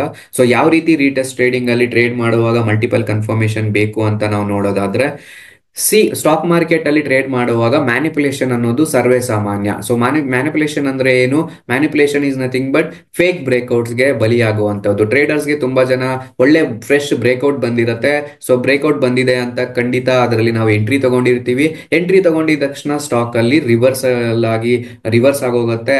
ಪ್ರತಿ ಸಲ ನಮ್ ಸ್ಟಾಪ್ ಲಾಸ್ ಅನ್ನ ಹಿಟ್ ಮಾಡಿಸುತ್ತೆ. ಸೊ ಸ್ಟಾಪ್ ಲಾಸ್ ಹಂಟ್ ಮಾಡುತ್ತೆ. ಸೊ ಇದನ್ನ ಅವಾಯ್ಡ್ ಮಾಡಬೇಕು ಅಂದ್ರೆ ನಾವು ರೀಟೆಸ್ಟ್ ಟ್ರೇಡಿಂಗ್ ಅನ್ನ ಪಾಲಿಸಬೇಕಾಗತ್ತೆ. ಸೊ ರೀಟೆಸ್ಟ್ ಟ್ರೇಡಿಂಗ್ ಅಂದ್ರೆ ಸಿಂಪಲ್ ಆಗಿ ಹೇಳ್ಬೇಕು ಅಂದ್ರೆ, ಯಾರೆಲ್ಲ ಬಿಗಿನರ್ ಇದ್ದೀರಾ, ನೀವು ಯಾವುದೇ ಸ್ಟಾಕ್ ಮಾರ್ಕೆಟ್ ಅಲ್ಲಿ ಟ್ರೇಡ್ ಮಾಡ್ತಾ ಇದ್ರು ಕೂಡ ರೀಟೆಸ್ಟ್ ಕನ್ಫರ್ಮೇಶನ್ ತಗೊಂಡು ಟ್ರೇಡ್ ಮಾಡೋದು ಬೆಟರ್ ಆಗಿರುತ್ತೆ. So retest confirmation is nothing but multiple confirmations ನಮ್ಗೆ ಸಿಗೋದ್ರಿಂದ ರೀಟೆಸ್ಟ್ ಕನ್ಫರ್ಮೇಶನ್ ಅನ್ನೋದು ನಮ್ಗೆ ತುಂಬಾ ಮುಖ್ಯ ಆಗಿರುತ್ತೆ. ಸಪೋಸ್ ಯಾವ ರೀತಿ ಇದು ವರ್ಕ್ ಆಗತ್ತೆ ಅಂತ ನೋಡೋದಾದ್ರೆ, ಇಲ್ಲಿ ನಾವು 100 ರೂಪಾಯಿನ ರೆಸಿಸ್ಟೆನ್ಸ್ ಆಗಿ ತಗೊಂಡಿದ್ದೀರಿ. ಅದೇ ರೀತಿ 90 ರೂಪಾಯಿಂದ ಸ್ಟಾಕ್ ಪ್ರತಿ ಸಲ ಮೇಲೆ ಬರ್ತಾ ಇದೆ. ಸೊ ಬಂದಾಗ ಪ್ರತಿ ಸಲ ಸ್ಟಾಕ್ ಅಲ್ಲಿ ರಿವರ್ಸಲ್ ಆಗ್ತಾ ಇದೆ, ರಿವರ್ಸಲ್ ಆಗ್ತಾ ಇದೆ, ರಿವರ್ಸಲ್ ಆಗ್ತಾ ಇದೆ. ಸೊ ಇಲ್ಲಿ ನಾವು ನೋಡೋದಾದ್ರೆ ಈ ಪರ್ಟಿಕ್ಯುಲರ್ ಲೆವೆಲ್ ಅಲ್ಲಿ ಬ್ರೇಕ್ಔಟ್ ಬಂತು. ಎಲ್ಲಿ ಫಾರ್ ಎಕ್ಸಾಂಪಲ್ 101 ರೂಪಾಯಲ್ಲಿ ಬ್ರೇಕ್ಔಟ್ ಬಂತು ಅಂತ ಕನ್ಸಿಡರ್ ಮಾಡೋದಾದ್ರೆ, ಸೊ 101 ರೂಪಾಯಲ್ಲಿ ಬ್ರೇಕ್ಔಟ್ ಬಂದಾಗ ನಾವು ಬ್ರೇಕ್ಔಟ್ ಟ್ರೇಡರ್ಸ್ ಏನ್ ಮಾಡ್ತೀರಿ, ಇಲ್ಲಿ ಎಂಟ್ರಿಯನ್ನ ತಗೊಂಡ್ಬಿಡ್ತೀವಿ. ಇಲ್ಲಿ ಎಂಟ್ರಿ ತಗೊಂಡ್ಮೇಲೆ ಸಡನ್ ಆಗಿ ಸ್ಟಾಕ್ ಅಲ್ಲಿ ಒಂದ್ ಸ್ವಲ್ಪ ಕರೆಕ್ಷನ್ ಅನ್ನೋದು ಬರುತ್ತೆ. ಯಾವಾಗ ಸ್ಟಾಕ್ ಅಲ್ಲಿ ರಿವರ್ಸ್ ಆಗುತ್ತೋ ಅವಾಗ ನಮ್ಮ ಸ್ಟಾಪ್ ಲಾಸ್ ಹಂಟ್ ಆಗುತ್ತೆ. ಸೊ ನಾವು ಫೇಕ್ ಬ್ರೇಕ್ಔಟ್ ಅಲ್ಲಿ ಎಂಟ್ರಿ ಆಗಿದೆ ಅಂತ ನಮ್ಗೆ ಗೊತ್ತಾಗುತ್ತೆ. ಸೊ ಇದನ್ನ ಆದಷ್ಟು ಯಾವ ರೀತಿ ಅವಾಯ್ಡ್ ಮಾಡಬೇಕು, ಅದಕ್ಕೆ ರೀಟೆಸ್ಟ್ ಅಂತ ಕರಿತೀವಿ. ಸಪೋಸ್ ಇಲ್ಲಿ ನೀವು ನೋಡೋದಾದ್ರೆ 100 ರೂಪಾಯಿ ಹತ್ರ ಬ್ರೇಕ್ಔಟ್ ಬಂತು. ಬ್ರೇಕ್ಔಟ್ ಬಂದ್ಮೇಲೆ ಇದೇ ಸ್ಟಾಕ್ ಅಲ್ಲಿ ಅದೇ ಈ ಪರ್ಟಿಕ್ಯುಲರ್ 100 ರೂಪಾಯಿ ಇಷ್ಟೊತ್ತು ರೆಸಿಸ್ಟೆನ್ಸ್ ಆಗಿದ್ದಂತಹ 100 ರೂಪಾಯಿ ಈ ಪರ್ಟಿಕ್ಯುಲರ್ 100 ರೂಪಾಯಿ ಅನ್ನ ಬ್ರೇಕ್ ಮಾಡಿ ಮೇಲೆ ಹೋಗಿ ಸ್ವಲ್ಪ ಕರೆಕ್ಷನ್ ತಗೊಳ್ತಾ ಇದೆ ಅಂದಾಗ ಇದೇ 100 ರೂಪಾಯಿ ನಮ್ಗೆ ಇವಾಗ ಸಪೋರ್ಟ್ ಆಗಿ ಕನ್ವರ್ಟ್ ಆಗತ್ತೆ. ಸೊ ಇದು ನಮ್ಗೆ ಸಪೋರ್ಟ್ ಆಗಿರುತ್ತೆ. ಸೊ ಈ ಸಪೋರ್ಟ್ ಅನ್ನ ಅರ್ಥ ಮಾಡ್ಕೊಂಡು ರೀಟೆಸ್ಟ್ ಹತ್ರ ನಾವು ಕನ್ಫರ್ಮೇಶನ್ ಅನ್ನ ತಗೊಂಡು ಟ್ರೇಡ್ ಮಾಡೋದ್ರಿಂದ ನಮಗೆ ಒಂದೊಳ್ಳೆ ಆಪರ್ಚುನಿಟಿ ಸಿಗುತ್ತೆ. ಟ್ರೇಡ್ ಮಾಡುವಾಗ ಐಡೆಂಟಿಫಿಕೇಶನ್ ಮಾಡೋದಿಕ್ಕೆ ಎಲ್ಲಿ ಎಂಟ್ರಿ ತಗೊಂಡ್ರೆ ಬೆಟರ್ ಆಗಿರುತ್ತೆ, ಯಾವ ರೀತಿ ನಾವು ರಿಸ್ಕ್ ಮ್ಯಾನೇಜ್ಮೆಂಟ್ ನ ಫಾಲೋ ಮಾಡಬಹುದು, ಸ್ಟಾಪ್ ಲಾಸ್ ಅನ್ನ ಫಾಲೋ ಮಾಡಬಹುದು ಅಂತ. ಸಪೋಸ್ ಇದೇ ರೀತಿ ನೀವು ನೋಡೋದಾದ್ರೆ ಇಲ್ಲ ಪ್ರೀವಿಯಸ್ಲಿ ಇದೊಂದು ರೆಸಿಸ್ಟೆನ್ಸ್ ಏರಿಯಾ ಆಗಿತ್ತು. ಸೊ ಇಲ್ಲಿ ನಮ್ಗೆ ಬ್ರೇಕ್ಔಟ್ ಅನ್ನೋದು ಬಂದಿದೆ. ಸೊ ಬ್ರೇಕ್ಔಟ್ ಅಂತ ಬಂದಾಗ ಇದು ನಮ್ಗೆ ಬ್ರೇಕ್ಔಟ್ ಆಗಿರುತ್ತೆ. ಬ್ರೇಕ್ಔಟ್ ಕ್ಯಾಂಡಲ್ ಅಲ್ಲಿ ಎಂಟ್ರಿ ಆದ್ಮೇಲೆ ಇಲ್ಲಿ ನಮ್ಗೆ ಬ್ರೇಕ್ಔಟ್ ಬರುತ್ತೆ. ಇದು ಬ್ರೇಕ್ಔಟ್ ಕ್ಯಾಂಡಲ್ ಆಗಿತ್ತು. ಸೊ ನಮ್ಮ ಎಕ್ಸ್ಪೆಕ್ಟೇಷನ್ ಏನಿತ್ತು, ಇದು ಮೇಲೆ ಇದೇ ರೀತಿ ಬುಲ್ಲಿಶ್ ಕಡೆ ಹೋಗುತ್ತೆ ಅಂತ. ಬಟ್ ಅನ್ಫಾರ್ಚುನೇಟ್ಲಿ ಇಲ್ಲಿ ಸ್ಮಾಲ್ ಕರೆಕ್ಷನ್ ಬಂದಿದೆ. ಸ್ಮಾಲ್ ಕರೆಕ್ಷನ್ ಬಂದ್ಮೇಲೆ ಈ ಪರ್ಟಿಕ್ಯುಲರ್ ಲೆವೆಲ್ಸ್ ಅಲ್ಲಿ ನಾವು ನೋಡಬಹುದು, ಈ ಪರ್ಟಿಕ್ಯುಲರ್ ರೆಸಿಸ್ಟೆನ್ಸ್ ಝೋನ್ ಏನಾಗಿತ್ತು, ಇದೇ ರೆಸಿಸ್ಟೆನ್ಸ್ ಝೋನು ಒನ್ಸ್ ಬ್ರೇಕ್ಔಟ್ ಆದ್ಮೇಲೆ ಇದು ನಮ್ಗೆ ಸಪೋರ್ಟ್ ಆಗಿ ಕನ್ವರ್ಟ್ ಆಗುತ್ತೆ. ಸೊ ಇಲ್ಲಿಂದ ಸ್ಟಾಕ್ ಕೆಳಗಡೆ ಬೀಳೋದಕ್ಕೆ ಸ್ಟ್ರಗಲ್ ಆಗ್ತಾ ಇದೆ. ಸೊ ದಟ್ ಲಿಕ್ವಿಡಿಟಿ ಅನ್ನೋದು ನಮ್ಗೆ ಬೈಯಿಂಗ್ ಕಡೆ ತೋರಿಸ್ತಾ ಇದೆ. ಬೈಯರ್ಸ್ ಪ್ರೆಷರ್ಸ್ ಅನ್ನೋದು ಇನ್ಕ್ರೀಸ್ ಆಗ್ತಾ ಇದೆ. ಸೊ ಬೈಯರ್ಸ್ ಇಂಟ್ರೆಸ್ಟ್ ತೋರಿಸ್ತಾ ಇದ್ದಾರೆ ಅಂತ ಅರ್ಥ. ಸೊ ದಟ್ ನಾವಿಲ್ಲಿ ಎಂಟ್ರಿ ಆಗೋದ್ರಿಂದ ಒಂದೊಳ್ಳೆ ರ್ಯಾಲಿಯನ್ನ ಎಕ್ಸ್ಪೆಕ್ಟ್ ಮಾಡಬಹುದು. ಸೊ ಅದನ್ನ ನಾವಿಲ್ಲಿ ರೀಟೆಸ್ಟ್ ಟ್ರೇಡಿಂಗ್ ಅಂತ ಕರಿತೀವಿ. ಸೊ ರೀಟೆಸ್ಟ್ ಟ್ರೇಡಿಂಗ್ ಅಲ್ಲಿ ನಮ್ಗೆ ಮಲ್ಟಿಪಲ್ ಕನ್ಫರ್ಮೇಶನ್ ಅಂದ್ರೆ ಒಂದು ರೇಂಜ್ ಅನ್ನ ಬ್ರೇಕ್ ಮಾಡಿದೆ, ಬ್ರೇಕ್ ಮಾಡಿದ್ಮೇಲೆ ಅದೇ ಪರ್ಟಿಕ್ಯುಲರ್ ಬ್ರೇಕ್ ಮಾಡಿರುವಂತಹ ಲೆವೆಲ್ಸ್ ಅನ್ನ ಮತ್ತೆ ರೀಟೆಸ್ಟ್ ಗೆ ತಗೊಂಡು ರೀಟೆಸ್ಟ್ ಅಲ್ಲೂ ಕೂಡ ನಮ್ಗೆ ಬೆನಿಫಿಟ್ ಆಗಿದೆ. ಬೈಯರ್ಸ್ ಇನ್ಕ್ರೀಸ್ ಆಗ್ತಾ ಇದ್ದಾರೆ, ಸೆಲ್ಲರ್ಸ್ ಡಿಕ್ರೀಸ್ ಆಗ್ತಾ ಇದ್ದಾರೆ. ಅಲ್ಲಿ ನಮ್ಗೆ ಮಲ್ಟಿಪಲ್ ಕನ್ಫರ್ಮೇಶನ್ ಲೆವೆಲ್ಸ್ ಅನ್ನ ಸಿಗ್ತಾ ಇದೆ ಅಂದಾಗ ನಾವು ಅಲ್ಲಿ ರೀಟೆಸ್ಟ್ ಅಲ್ಲಿ ಎಂಟ್ರೀಸ್ ಅನ್ನ ತಗೊಳ್ತೀವಿ. ಸೊ ಇದಿಷ್ಟು ನಮ್ಗೆ ಬೇಕಾಗಿರುವಂತಹ ಪ್ರೈಸ್ ಆಕ್ಷನ್ ನಲ್ಲಿ ಮೇನ್ ಎಲಿಮೆಂಟ್ಸ್ ಅಂತ ಹೇಳ್ಬೋದು. ಸೊ ಇನ್ನು ಪ್ರೈಸ್ ಆಕ್ಷನ್ ನಲ್ಲಿ ನಾವು ಕಲಿಬೇಕಾಗಿರುವಂತದ್ದು ಹೈಯರ್ ಹೈಸ್ ಮತ್ತೆ ಹೈಯರ್ ಲೋಸ್ ಅಂತ, ಅದೇ ರೀತಿ ಲೋವರ್ ಲೋಸ್ ಮತ್ತೆ ಲೋವರ್ ಹೈಸ್ ಅಂತ ಬರುತ್ತೆ. ಸೊ ಇಲ್ಲಿ ಹೈಯರ್ ಹೈ ಅಂದ್ರೆ ಏನು, ಲೋವರ್ ಲೋ ಅಂದ್ರೆ ಏನು ಅಂತ ಅರ್ಥ ಮಾಡ್ಕೊಬೇಕಾಗತ್ತೆ. ಸೊ ಅದರಲ್ಲಿ ಹೈಯರ್ ಹೈಸ್ ಮತ್ತೆ ಲೋವರ್ ಲೋಸ್ ತುಂಬಾ ಇಂಪಾರ್ಟೆಂಟ್ ಆಗಿರುತ್ತೆ. ಸೊ ಹೈಯರ್ ಹೈಸ್ ಅಂದ್ರೆ ಏನು, ಸ್ಟಾಕ್ ಮಾರ್ಕೆಟ್ ಅಲ್ಲಿ ಒಂದು ಚಾರ್ಟ್ ಈ ರೀತಿ ಮೇಲೆ ಹೋಗ್ತಾ ಇದೆ ಅಂದಾಗ ಲೋವರ್ ಲೆವೆಲ್ ಇಂದ ಸ್ಟಾಕ್ ಅಲ್ಲಿ ಬೈಯರ್ಸ್ ಇನ್ಕ್ರೀಸ್ ಆಗಿದ್ರು, ಅದೇ ರೀತಿ ಒಂದು ನ್ಯೂ ಫ್ರೆಶ್ ಹೈ ಅನ್ನ ಕ್ರಿಯೇಟ್ ಮಾಡಿತ್ತು. ಸೊ ಫ್ರೆಶ್ ಹೈ ಕ್ರಿಯೇಟ್ ಮಾಡಿದ್ಮೇಲೆ ಆ ಪರ್ಟಿಕ್ಯುಲರ್ ಸ್ಟಾಕ್ ಅಲ್ಲಿ ಸೆಲ್ಲಿಂಗ್ ಪ್ರೆಷರ್ ಅನ್ನೋದು ಒಂದು ಸರ್ಟೇನ್ ಲೆವೆಲ್ ಅಲ್ಲಿ ಕ್ರಿಯೇಟ್ ಆಯ್ತು. ಸೆಲ್ಲಿಂಗ್ ಪ್ರೆಷರ್ ಇಂದ ಸ್ಟಾಕ್ ಅಲ್ಲಿ ಪ್ರಾಫಿಟ್ ಬುಕಿಂಗ್ ಅನ್ನೋದು ನಡೀತು. ಪ್ರಾಫಿಟ್ ಬುಕಿಂಗ್ ನಡೆದ್ಮೇಲೆ ಅದೇ ಸ್ಟಾಕ್ ಕೆಳಗಡೆ ಬಿತ್ತು. ಸೊ ಸ್ಟಾಕ್ ಅಲ್ಲಿ ಕೆಳಗಡೆ ಬೀಳ್ಬೇಕಂದ್ರೆ ಮತ್ತೆ ಆ ಪರ್ಟಿಕ್ಯುಲರ್ ಒಂದು ಸರ್ಟೇನ್ ಲೆವೆಲ್ ಅಲ್ಲಿ ಬೈಯರ್ಸ್ ಅನ್ನೋರು ಮತ್ತೆ ರೆಪ್ರೆಸೆಂಟ್ ಆದ್ರು. ಬೈಯರ್ಸ್ ಅನ್ನೋರು ಮತ್ತೆ ಸ್ಟಾಕ್ ಅನ್ನ ಮೇಲೆ ಕರ್ಕೊಂಡು ಹೋದ್ರು. ಸೊ ಪ್ರೀವಿಯಸ್ ಆಗಿದ್ದಂತಹ ಹೈಯರ್ ಹೈ ಅನ್ನ ಬ್ರೇಕ್ ಮಾಡಿ ಇನ್ನೊಂದು ಫ್ರೆಶ್ ಹೈಯರ್ ಹೈ ಅನ್ನ ಇದು ಕ್ರಿಯೇಟ್ ಮಾಡಿದೆ. ಸೊ ಇದು ನಮ್ಗೆ ಫ್ರೆಶ್ ಹೈಯರ್ ಹೈ ಆಗಿರುತ್ತೆ. ಅದೇ ರೀತಿ ಸ್ಟಾಕ್ ಅಲ್ಲಿ ಮತ್ತೆ ಕೆಳಗಡೆ ಬೀಳೋದಕ್ಕೆ ಶುರು ಆಯ್ತು. ಸೊ ಈ ಸಲ ಏನಾಯ್ತು, ಇದೇ ಹೈಯರ್ ಹೈಸ್ ನಿಯರೆಸ್ಟ್ ಇಂದ ಸ್ಟಾಕ್ ಅಲ್ಲಿ ಮತ್ತೆ ಬೈಯಿಂಗ್ ಪ್ರೆಷರ್ ಅನ್ನೋದು ಜಾಸ್ತಿ ಆಯ್ತು. ಸೊ ಸ್ಟಾಕ್ ಅಲ್ಲಿ ಮತ್ತೆ ಒಂದು ಬುಲ್ಲಿಶ್ನೆಸ್ ಕಾಣಿಸೋದಕ್ಕೆ ಸಿಕ್ತು.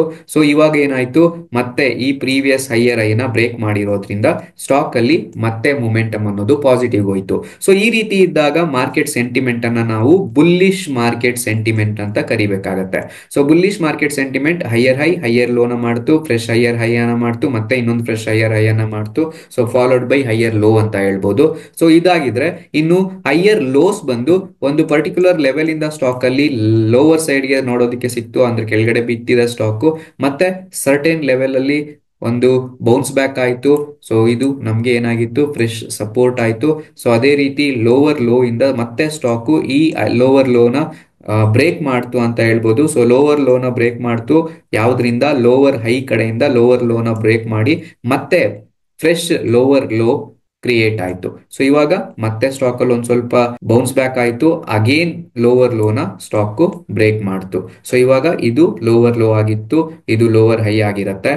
ಅಂದ್ರೆ ಈ ಪರ್ಟಿಕ್ಯುಲರ್ ಲೋವರ್ ಹೈ ಆಗಿರ್ಬೋದು, ಲೋವರ್ ಲೋಸ್ ಆಗಿರ್ಬೋದು, ನಮ್ಗೆ ಏನ್ ರೆಪ್ರೆಸೆಂಟ್ ಮಾಡುತ್ತೆ ಅಂದ್ರೆ ಮಾರ್ಕೆಟ್ ಸೆಂಟಿಮೆಂಟ್ ಡೌನ್ ಸೈಡ್ ಅಲ್ಲಿ ಟ್ರೇಡ್ ಆಗ್ತಾ ಇದೆ, ಇದು ನೆಗೆಟಿವ್ ಮಾರ್ಕೆಟ್ ಆಗಿರತ್ತೆ ಅಥವಾ ಬಿಯರಿಶ್ ಮಾರ್ಕೆಟ್ ಆಗಿರತ್ತೆ ಅಂತ ನಮ್ಗೆ ರೆಪ್ರೆಸೆಂಟ್ ಮಾಡ್ತಾ ಇದೆ. ಸೊ ಇದನ್ನು ಕೂಡ ಅರ್ಥ ಮಾಡ್ಕೊಬೇಕಾಗತ್ತೆ ನಾವು ಪ್ರೈಸ್ ಆಕ್ಷನ್ ಅಲ್ಲಿ, ಎಸ್ಪೆಷಲಿ ಬಿಟ್ ಕಾಯಿನ್ ಅಲ್ಲಿ ಟ್ರೇಡ್ ಮಾಡ್ಬೇಕಂದ್ರೆ.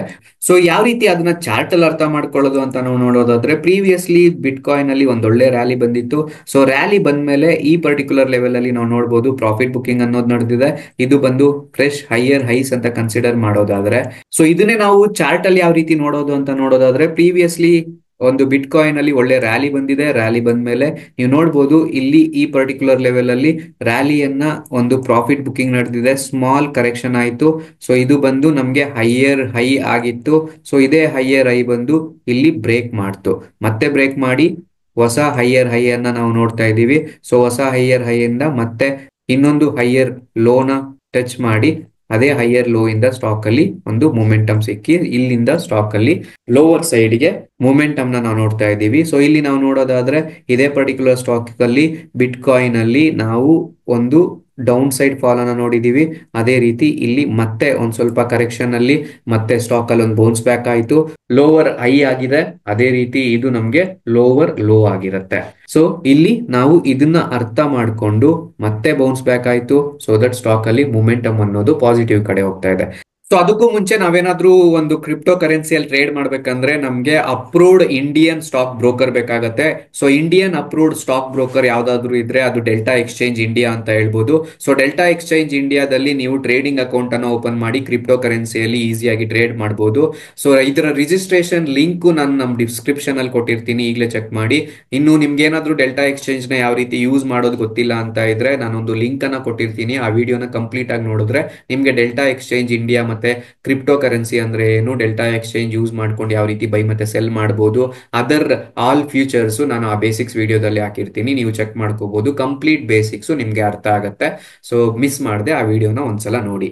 ಸೊ ಇವಾಗ ಈ ರೀತಿ ಚಾರ್ಟ್ ಇರುತ್ತೆ. ಸೊ ಈ ರೀತಿ ಚಾರ್ಟ್ ಇರ್ಬೇಕಂದ್ರೆ ನಾವು ಸಪ್ಲೈ ಅಂಡ್ ಡಿಮ್ಯಾಂಡ್ ಕಾನ್ಸೆಪ್ಟ್ ಅಂದ್ರೆ ಸಪೋರ್ಟ್ ಅಂಡ್ ರೆಸಿಸ್ಟೆನ್ಸ್ ನ ಯಾವ ರೀತಿ ಅರ್ಥ ಮಾಡ್ಕೊಂಡಿದ್ರಿ. ಸೊ ಸಪ್ಲೈ ಅಂಡ್ ರೆಸಿಸ್ಟೆನ್ಸ್ ನ ಅರ್ಥ ಮಾಡ್ಕೊಂಡಿದ್ದು ಫಸ್ಟ್ ನಾವು ಈ ರೀತಿ ಚಾರ್ಟ್ ಓಪನ್ ಆದ್ಮೇಲೆ ಎಲ್ಲಿ ನಮ್ಗೆ ಪರ್ಟಿಕ್ಯುಲರ್ ಲೆವೆಲ್ ಅಲ್ಲಿ ಎಲ್ಲಿ ಡಿಮ್ಯಾಂಡ್ ಅನ್ನೋದು ಇನ್ಕ್ರೀಸ್ ಆಗಿದೆ ಅಂತ ನೋಡ್ಬೇಕಾಗತ್ತೆ. ಸೊ ಈ ಚಾರ್ಟ್ ಅಲ್ಲಿ ನಾವು ನೋಡೋದಾದ್ರೆ ಇಲ್ಲಿ ನಿಮ್ಗೆ ಕಾಣಿಸ್ತಾ ಇರಬೇಕು. ಈ ಪರ್ಟಿಕ್ಯುಲರ್ ಲೆವೆಲ್ ಇಂದ ನಾವು ಪ್ರೀವಿಯಸ್ ಲೋ ಅಂತ ಹೇಳ್ಬೋದು, ಸ್ವಿಂಗ್ ಲೋ ಅಂತ ಕರಿತೀವಿ ಇದನ್ನ. ಸೊ ಸ್ವಿಂಗ್ ಲೋ ಈ ಪರ್ಟಿಕ್ಯುಲರ್ ಲೆವೆಲ್ ಇಂದ ಸ್ಟಾಕ್ ಅಲ್ಲಿ ಒಂದೊಳ್ಳೆ ಮೊಮೆಂಟಮ್ ಬರ್ತಾ ಇದೆ ಅಂತ ಹೇಳ್ಬೋದು. ಸೊ ಇದನ್ನ ನಾವು ಅರ್ಥ ಮಾಡ್ಕೊಂಡ್ರೆ ಇಲ್ಲಿ ನಮ್ಗೆ ಮೇಜರ್ ಸಪೋರ್ಟ್ ಅನ್ನೋದು ಇರುತ್ತೆ ಅರೌಂಡ್ 97,200 ಲೆವೆಲ್ಸ್ ಹತ್ರ. ಈ ಪರ್ಟಿಕ್ಯುಲರ್ ಲೆವೆಲ್ಗೆ ಒಂದು ಸಪೋರ್ಟ್ ಅನ್ನೋದು ನಮ್ಗೆ ಕಾಣಿಸ್ತಾ ಇದೆ. ಸೊ ಸಪೋರ್ಟ್ ಲೆವೆಲ್ ಅನ್ನ ಇಲ್ಲಿ ನಾನು ಮಾರ್ಕ್ ಮಾಡ್ಕೊಳ್ತಾ ಇದ್ದೀನಿ. ಈ ಲೆವೆಲ್ ನಮ್ಗೆ ತುಂಬಾ ಇಂಪಾರ್ಟೆಂಟ್ ಸಪೋರ್ಟ್ ಲೆವೆಲ್ ಆಗಿರುತ್ತೆ. ಸೊ ಅದೇ ರೀತಿ ಇಲ್ಲಿ ನಾವು ನೋಡೋದಾದ್ರೆ ಎಲ್ಲಿ ನಮ್ಗೆ ರೆಸಿಸ್ಟೆನ್ಸ್, ಹೈಯರ್ ರೆಸಿಸ್ಟೆನ್ಸ್, ಸೊ ಇಲ್ಲಿ ನಮ್ಗೆ ಹೈಯರ್ ರೆಸಿಸ್ಟೆನ್ಸ್, ಈ ಸಪೋರ್ಟ್ ಆದ್ಮೇಲೆ ನಮ್ಗೆ ಕಾಣಿಸ್ತಾ ಇರುವಂತಹ ಮೇಜರ್ ಹೈಯರ್ ರೆಸಿಸ್ಟೆನ್ಸ್, ಇದು ನಮ್ಗೆ ಸ್ವಿಂಗ್ ರೆಸಿಸ್ಟೆನ್ಸ್ ಅಂತ ನಾವು ಕರಿತೀವಿ. ಸೊ ಈ ಸ್ವಿಂಗ್ ರೆಸಿಸ್ಟೆನ್ಸ್ ನ ಕೂಡ ಮಾರ್ಕ್ ಮಾಡ್ಕೋಬೇಕಾಗತ್ತೆ. ಸೊ ಇಲ್ಲಿ ಸ್ವಿಂಗ್ ರೆಸಿಸ್ಟೆನ್ಸ್ ಅನ್ನ ಮಾರ್ಕ್ ಮಾಡ್ಕೊಂಡಿದೀವಿ. ಸೊ ಸ್ವಿಂಗ್ ರೆಸಿಸ್ಟೆನ್ಸ್ ಅನ್ನ ಮಾರ್ಕ್ ಮಾಡ್ಕೊಂಡ್ಮೇಲೆ ನಮ್ಗೆ ಅರೌಂಡ್ 99,000 ಅನ್ನೋದು ಮೇಜರ್ ರೆಸಿಸ್ಟೆನ್ಸ್ ಆಗಿರುತ್ತೆ. ಅದನ್ನ ನಾನಿಲ್ಲಿ ರೆಡ್ ಕಲರ್ ಮಾರ್ಕ್ ಮಾಡ್ತೀನಿ. ಸೊ ಗ್ರೀನ್ ಕಲರ್ ಬಂದು ಸಪೋರ್ಟ್ ಆಗಿದ್ರೆ ರೆಡ್ ಅನ್ನೋದು ರೆಸಿಸ್ಟೆನ್ಸ್ ಅಂತ ನಾವು ಈಸಿಯಾಗಿ ಐಡೆಂಟಿಫೈ ಮಾಡ್ಕೊಳ್ಳೋದಕ್ಕೆ ಆಗತ್ತೆ. ಸೊ ಸದ್ಯಕ್ಕೆ ನಾವು ನೋಡೋದಾದ್ರೆ ಬಿಟ್ ಕಾಯಿನ್ ಅಲ್ಲಿ ಒಂದು ಸೈಡ್ ವೇಸ್ ಮೊಮೆಂಟಮ್ ಅಲ್ಲಿ ಟ್ರೇಡ್ ಆಗ್ತಾ ಇದೆ. ಸೊ ಸೈಡ್ ವೇಸ್ ಅಲ್ಲಿ ನಾವು ಇದೇ ಪರ್ಟಿಕ್ಯುಲರ್ ಲೆವೆಲ್ ಹತ್ರ ನಾವು ನೋಡೋದಾದ್ರೆ ಪ್ರೀವಿಯಸ್ಲಿ ಈ ಪರ್ಟಿಕ್ಯುಲರ್ ಝೋನ್ ಅನ್ನೋದು ನಮ್ಗೆ ಒಂದು ಒಳ್ಳೆ ಡಿಮ್ಯಾಂಡ್ ಝೋನ್ ಆಗಿದೆ. ಸೊ ಇಲ್ಲಿಂದ ಮಾರ್ಕೆಟ್ ಅಲ್ಲಿ ಒಂದೊಳ್ಳೆ ಮೊಮೆಂಟಮ್ ಬಂದಿದೆ ಅಂತ ಹೇಳ್ಬೋದು, ಅಂದ್ರೆ ಒಂದು ಹೈಯರ್ ಸೈಡ್ ಗೆ ಮೊಮೆಂಟಮ್ ಬಂದಿದೆ. ಸೊ ಇದು ನಮ್ಗೆ ಸ್ಮಾಲರ್ ರೇಂಜ್ ಅಲ್ಲಿ ಸಪೋರ್ಟ್ ಆಗಿರುತ್ತೆ. ಇನ್ನು ಅದೇ ರೀತಿ ಹೈಯರ್ ರೇಂಜ್ ಅಲ್ಲಿ ರೆಸಿಸ್ಟೆನ್ಸ್ ಅಂತ ನಾವು ನೋಡೋದಾದ್ರೆ ಅರೌಂಡ್ ಈ ಪರ್ಟಿಕ್ಯುಲರ್ ಲೆವೆಲ್ ಹತ್ರ ನಮ್ಗೆ ರೆಸಿಸ್ಟೆನ್ಸ್ ಆಗಿ ಕಾಣಿಸ್ತಾ ಇರುವಂತದ್ದು, ಸ್ಮಾಲ್ ರೆಸಿಸ್ಟೆನ್ಸ್ ಆಗಿ ಕಾಣಿಸ್ತಾ ಇರುವಂತದ್ದು ಈ ಝೋನ್ ಅಂತ ಕನ್ಸಿಡರ್ ಮಾಡಬಹುದು. ಇದು ನಮ್ಗೆ ಸ್ಮಾಲ್ ರೆಸಿಸ್ಟೆನ್ಸ್ ಝೋನ್ ಆಗಿರುತ್ತೆ. ಸೊ ಈ ರೇಂಜ್ ಅನ್ನೋದು ಬ್ರೇಕ್ಔಟ್ ಆಗ್ಬೇಕಾಗತ್ತೆ. ಸೊ ಈ ರೇಂಜ್ ಅನ್ನ ಬ್ರೇಕ್ಔಟ್ ಮಾಡಿ ಈ ಸ್ಮಾಲ್ ರೆಸಿಸ್ಟೆನ್ಸ್ ನ ಏನಾದ್ರೂ ಬ್ರೇಕ್ ಮಾಡಿದ್ರೆ ಅರೌಂಡ್ ನಾವು 98,500 ತನಕನೂ ಎಕ್ಸ್ಪೆಕ್ಟ್ ಮಾಡಬಹುದು. ಸೊ 98,500 ನ ಏನಾದ್ರೂ ಬ್ರೇಕ್ ಮಾಡಿದ್ರೆ ಸೊ ಇಲ್ಲಿಂದ ನಮ್ಗೆ ಒಳ್ಳೆ ಮೊಮೆಂಟಮ್ ಅನ್ನ ಎಕ್ಸ್ಪೆಕ್ಟ್ ಮಾಡೋದಕ್ಕಾಗತ್ತೆ. ಸೊ ಈ ಪರ್ಟಿಕ್ಯುಲರ್ ಲೆವೆಲ್ ಅಲ್ಲಿ ಇಲ್ಲಿ ಏನಾದ್ರೂ ಬ್ರೇಕ್ ಮಾಡಿದ್ರೆ ನೆಕ್ಸ್ಟ್ ನಮ್ಗೆ ಇಮ್ಮಿಡಿಯೇಟ್ ರೆಸಿಸ್ಟೆನ್ಸ್ ಅಂತ ಕಾಣಿಸ್ತಾ ಇರೋದು, ಇದು ನಮ್ಗೆ ಇಮ್ಮಿಡಿಯೇಟ್ ರೆಸಿಸ್ಟೆನ್ಸ್ ಆಗಿರುತ್ತೆ. ಸೊ ಈ ಲೆವೆಲ್ ಅನ್ನ ಬ್ರೇಕ್ ಮಾಡಿದ್ರೆ 98,500 ಅನ್ನೋದು ಒಂದು ಬ್ರೇಕ್ಔಟ್ ಝೋನ್ ಆಗಿರುತ್ತೆ. ಸೊ ಇಲ್ಲಿ ಏನಾದ್ರೂ ಒಂದು ಒಳ್ಳೆ ವಾಲ್ಯೂಮ್ಸ್ ಬಂದು ಬ್ರೇಕ್ಔಟ್ ಬಂತು ಅನ್ಕೊಳ್ಳಿ. ಸೊ ಬ್ರೇಕ್ಔಟ್ ಫಾರ್ ಎಕ್ಸಾಂಪಲ್ ಈ ರೀತಿ ಬ್ರೇಕ್ಔಟ್ ಬಂತು, ಈ ಲೆವೆಲ್ ನಮ್ಗೆ ರೆಸಿಸ್ಟೆನ್ಸ್ ಆಗಿದೆ, ಅದೇ ರೀತಿ ಈ ಲೆವೆಲ್ ಕೂಡ ನಮ್ಗೆ ಸ್ಮಾಲ್ ರೆಸಿಸ್ಟೆನ್ಸ್ ಆಗಿರುತ್ತೆ. ಸೊ ಈ ಎರಡು ಲೆವೆಲ್ ನಮಗೆ ಸ್ಮಾಲ್ ರೆಸಿಸ್ಟೆನ್ಸ್ ಆಗಿರುತ್ತೆ. ಸೊ ಇನ್ ಕೇಸ್ ಇಲ್ಲಿ ನಾವು ಏನಾದ್ರೂ ಬ್ರೇಕ್ಔಟ್ ಅನ್ನ ಎಕ್ಸ್ಪೆಕ್ಟ್ ಮಾಡಿ ಈ ಪರ್ಟಿಕ್ಯುಲರ್ ಲೆವೆಲ್ ಇಂದ ಬ್ರೇಕ್ಔಟ್ ಅನ್ನ ಕೊಟ್ರೆ ಸೊ ಇಲ್ಲಿ ನಾವು ಎಂಟ್ರಿ ತಗೊಳ್ಳೋದು ಒಂದು ಬೆಟರ್ ಆಪರ್ಚುನಿಟಿ ಕ್ರಿಯೇಟ್ ಮಾಡಿದ ಹಾಗೆ. ಸೊ ಅದೇ ರೀತಿ ಅಕಸ್ಮಾತ್ ಇಲ್ಲಿ ನಮ್ಗೆ ಏನಾದ್ರೂ ಫೇಕ್ ಬ್ರೇಕ್ಔಟ್ ಬರ್ತಾ ಇದೆ ಅಂತ ನಾವು ಫೈಂಡ್ ಔಟ್ ಮಾಡ್ಕೋಬೇಕು, ರೀಟೆಸ್ಟ್ ಬೇಕು ಅಂದ್ರೆ ಸೊ ಇಲ್ಲಿ ನಾವು ಮತ್ತೆ ಬ್ರೇಕ್ಔಟ್ ಆದ್ಮೇಲೆ ಒಂದ್ ಸ್ವಲ್ಪ ಕರೆಕ್ಷನ್ ಏನಾದ್ರೂ ಬಂದ್ರೆ ಸೊ ಇಲ್ಲಿ ನಾವು ವೆಯ್ಟ್ ಮಾಡಿ ಈ ಪರ್ಟಿಕ್ಯುಲರ್ ಲೆವೆಲ್ ಸಪೋರ್ಟ್ ಝೋನ್ ಹತ್ರ ಏನಿದೆ, ಸಪೋರ್ಟ್ ಝೋನ್ ಹತ್ರ ಮಲ್ಟಿಪಲ್ ಕನ್ಫರ್ಮೇಶನ್ ಅನ್ನ ತಗೊಂಡು ನಾವಿಲ್ಲಿ ಎಂಟ್ರಿ ತಗೊಳ್ಳೋದು ಬೆಟರ್ ಆಗಿರುತ್ತೆ. ಸೊ ಇಲ್ಲಿಂದ ನಾವು ನೆಕ್ಸ್ಟ್ ಎಕ್ಸ್ಪೆಕ್ಟೇಷನ್ ಅರೌಂಡ್ 99,000 ತನಕ ಕೂಡ ನಾವು ಎಕ್ಸ್ಪೆಕ್ಟೇಷನ್ ಅನ್ನ ಮಾಡಬಹುದು. ಸೊ ಇಲ್ಲಿ ನಾವು ಬ್ರೇಕ್ಔಟ್ ರೀಟೆಸ್ಟ್ ಕನ್ಫರ್ಮೇಶನ್ ಜೊತೆಗೆ ಟ್ರೇಡ್ ಮಾಡೋದು ನಮ್ಗೆ ಬೆಟರ್ ಆಪರ್ಚುನಿಟಿಯನ್ನ ಕ್ರಿಯೇಟ್ ಮಾಡಿದ ಹಾಗೆ with low risk high profit ಅನ್ನ ನಾವು ಮಾಡಬಹುದು. ಅದೇ ರೀತಿ ಇನ್ನು ಇದೇ ಪರ್ಟಿಕ್ಯುಲರ್ ಲೆವೆಲ್ ಹತ್ರ ರಿಜೆಕ್ಷನ್ ಆಗ್ತಾ ಇದೆ, ಈ ಝೋನ್ ಹತ್ರ ಹೋಗಿ ರೆಸಿಸ್ಟೆನ್ಸ್ ಅನ್ನ ಫೇಸ್ ಮಾಡ್ತಾ ಇದೆ, ಸ್ಟಾಕ್ ಅಲ್ಲಿ ಲೆವೆಲ್ ಅನ್ನೋದು ನಮ್ಗೆ ಕೆಳಗಡೆ ಹೋಗೋ ಚಾನ್ಸಸ್ ಇದೆ ಅಂದಾಗ ಇಲ್ಲಿ ನಾವು ಬೇಕಿದ್ರೆ ಬಿಟ್ ಕಾಯಿನ್ ಅನ್ನ ಶಾರ್ಟ್ ಸೆಲ್ ಕೂಡ ಮಾಡ್ಕೋಬಹುದು. ಸೊ ದಟ್ ಇಲ್ಲೂ ಕೂಡ ನಮ್ಗೆ ಒಳ್ಳೆ ಆಪರ್ಚುನಿಟಿ ಕ್ರಿಯೇಟ್ ಮಾಡಿದ ಹಾಗೆ, ಯಾಕಂದ್ರೆ ಅರೌಂಡ್ 98,275 ಇಂದ ಕೂಡ ನಾವು ನೋಡೋದಾದ್ರೆ 97,700 ವರೆಗೂ ಕೂಡ ನಮ್ಗೆ ಒಂದು ಒಳ್ಳೆ ರ್ಯಾಲಿ ಬರುವಂತಹ ಚಾನ್ಸಸ್ ಫರ್ದರ್ ಬಿಲೋ ಸೈಡ್ ಕಾಣಿಸ್ತಾ ಇದೆ. ಸೊ ಇನ್ ಬಿಟ್ವೀನ್ ಈ ರೇಂಜ್ ಅಲ್ಲಿ ಟ್ರೇಡ್ಸ್ ತಗೊಳ್ಳೋದು ನಮ್ಗೆ ರಿಸ್ಕಿ ಆಗಿರುತ್ತೆ. ಏನಕ್ಕೆ ಅಂದ್ರೆ ಇಲ್ಲಿ ಸದ್ಯಕ್ಕೆ ನಮ್ಗೆ ಯಾವುದೇ ರೀತಿಯ ಒಳ್ಳೆ ಮೊಮೆಂಟಮ್ ನೋಡೋದಿಕ್ಕೆ ಸಿಗ್ತಾ ಇಲ್ಲ. ತುಂಬಾ ವಾಲ್ಯೂಮ್ಸ್ ಲೋ ಇದೆ. ತುಂಬಾ ವಾಲ್ಯೂಮ್ಸ್ ಲೋ ಇರೋ ಕಾರಣಕ್ಕೆ ನಮ್ಗೆ ಇಲ್ಲಿ ತುಂಬಾ ಬ್ರೇಕ್ಔಟ್ ಅನ್ನೋದು ಅವಶ್ಯಕತೆ ಇರುತ್ತೆ, ಮಲ್ಟಿಪಲ್ ಕನ್ಫರ್ಮೇಶನ್ ಅನ್ನೋದು ಅವಶ್ಯಕತೆ ಇರುತ್ತೆ. ಸೊ ಅದನ್ನ ಎಲ್ಲದನ್ನು ಅರ್ಥ ಮಾಡ್ಕೊಂಡು ಟ್ರೇಡ್ಸ್ ಅನ್ನ ತಗೊಬೇಕಾಗತ್ತೆ. ಸಪೋಸ್ ಇಲ್ಲಿ ತನಕ ಬಿತ್ತು, ಇಲ್ಲಿಂದ ಸಪೋರ್ಟ್ ತಗೊಂಡ್ ಮೇಲೆ ಹೋಗ್ತಾ ಇದೆ ಅಂದಾಗ ನಾವು ಬೈಯಿಂಗ್ ಕಡೆ ಆಪರ್ಚುನಿಟಿಯನ್ನ ಫೈಂಡ್ ಔಟ್ ಮಾಡಬಹುದು. ಅಕಸ್ಮಾತ್ ಅದೇ ಸಿನಾರಿಯೋದಲ್ಲಿ ಸ್ಟಾಕ್ ಅಲ್ಲಿ ಇಲ್ಲಿ ಬ್ರೇಕ್ಔಟ್ ಬಂದಿದೆ ಅಂದ್ರೆ ಸೊ ಆಬ್ವಿಯಸ್ಲಿ ಇಲ್ಲೇನಾದ್ರೂ ಅರೌಂಡ್ 97,700 ಬ್ರೇಕ್ಔಟ್ ಆದ್ರೆ ನಾವು ನೆಕ್ಸ್ಟ್ 97,200 ವರೆಗೂ ಕೂಡ ಬಿಟ್ ಕಾಯಿನ್ ಅಲ್ಲಿ ಡೌನ್ ಸೈಡ್ ಫಾಲ್ ಅನ್ನ ಎಕ್ಸ್ಪೆಕ್ಟ್ ಮಾಡಬಹುದು. So according to price action ಪ್ರಕಾರ ನೋಡೋದಾದ್ರೆ ಸೊ ಇಲ್ಲಿ ನಾವು ಬ್ರೇಕ್ಔಟ್ ಬಂದ್ಮೇಲೆ ಮತ್ತೆ ಒಂದು ಸರ್ಟೇನ್ ರೀಟೆಸ್ಟ್ ಅನ್ನ ತಗೊಳ್ತಾ ಇದೆ ಅಂತ ಗೊತ್ತಾದಾಗ ನಮ್ಗೆ ಅದು ಮಲ್ಟಿಪಲ್ ಕನ್ಫರ್ಮೇಶನ್ ಆಗಿರುತ್ತೆ. ಸೊ ಇಲ್ಲಿ ನಾವು ಫೇಕ್ ಬ್ರೇಕ್ಔಟ್ ಗೆ ಬಲಿ ಆಗೋದಿಲ್ಲ, ಫೇಕ್ ಬ್ರೇಕ್ಔಟ್ ಅನ್ನ ನಾವು ಐಡೆಂಟಿಫೈ ಮಾಡದೆ ಹಾಗೆ ಆಗತ್ತೆ. ಸೊ ದಟ್ ಇಲ್ಲಿ ಏನಾದ್ರೂ ಮತ್ತೆ ಸ್ಟಾಕ್ ಅಲ್ಲಿ ರಿಜೆಕ್ಷನ್ ಆಗ್ತಾ ಇದೆ ಅಂತ ಗೊತ್ತಾದಾಗ then we can enter into this particular trade ಅಲ್ಲಿ ನಾವು ಮಲ್ಟಿಪಲ್ ಕನ್ಫರ್ಮೇಶನ್ ಅನ್ನು ತಗೊಂಡು ಇಲ್ಲಿ ನಾವು ಶಾರ್ಟ್ ಸೆಲ್ಲಿಂಗ್ ಅನ್ನ ಮಾಡಿ ಪ್ರಾಫಿಟ್ ಅನ್ನ ಮಾಡಬಹುದು. ಸೊ ಇದು ಆಗಿರುತ್ತೆ ಪ್ರೈಸ್ ಆಕ್ಷನ್ ಅನ್ನ ಅರ್ಥ ಮಾಡಿಕೊಂಡು ಪ್ರಾಪರ್ ಬೈ ಸೆಟಪ್ಸ್ ಅನ್ನ ಅಥವಾ ಪ್ರಾಪರ್ ಸೆಲ್ ಸೆಟಪ್ಸ್ ಅನ್ನ ಕ್ರಿಯೇಟ್ ಮಾಡ್ಕೊಳ್ಳೋದು. ಸೊ ಇದಕ್ಕೆಲ್ಲ ನಮ್ಗೆ ಬೇಕಾಗಿರುವಂತದ್ದು simple price action based analysis ಆಗಿರುತ್ತೆ. ಸ್ಮಾರ್ಟ್ ಮನಿಯನ್ನ ಅರ್ಥ ಮಾಡಿಕೊಂಡು ಪರ್ಟಿಕ್ಯುಲರ್ ಲೆವೆಲ್ಸ್ ಹತ್ರ ಏನು ಲಿಕ್ವಿಡಿಟಿಯನ್ನ ಅರ್ಥ ಮಾಡಿಕೊಂಡು ಟ್ರೇಡ್ ಮಾಡೋದ್ರಿಂದ ನಮ್ಗೊಂದೊಳ್ಳೆ ಆಪರ್ಚುನಿಟಿ ಕ್ರಿಯೇಟ್ ಮಾಡಿದ ಹಾಗೆ ಆಗತ್ತೆ. ಸೊ ಇದೇ ರೀತಿ ಮುಂದಿನ ದಿವಸದಲ್ಲಿ different types of trading strategies ಅನ್ನ ನಾವು ಅಪ್ಲೋಡ್ ಮಾಡ್ತಾ ಇದೀವಿ. ಇದಕ್ಕೋಸ್ಕರ ನೀವು ಮಾಡಬೇಕಾಗಿರೋದಿಷ್ಟೇ, ನಮ್ಮ ಚಾನೆಲ್ ಅನ್ನ ಸಬ್ಸ್ಕ್ರೈಬ್ ಮಾಡಿಕೊಂಡು ಈ ವಿಡಿಯೋಗೊಂದು ಲೈಕ್ ಕೊಟ್ಟು ಪ್ರೋತ್ಸಾಹ ನೀಡಿ. ಸಿಗೋಣ ಮತ್ತೊಂದು ವಿಡಿಯೋದಲ್ಲಿ. ನಮಸ್ತೆ, ಜೈ ಕರ್ನಾಟಕ.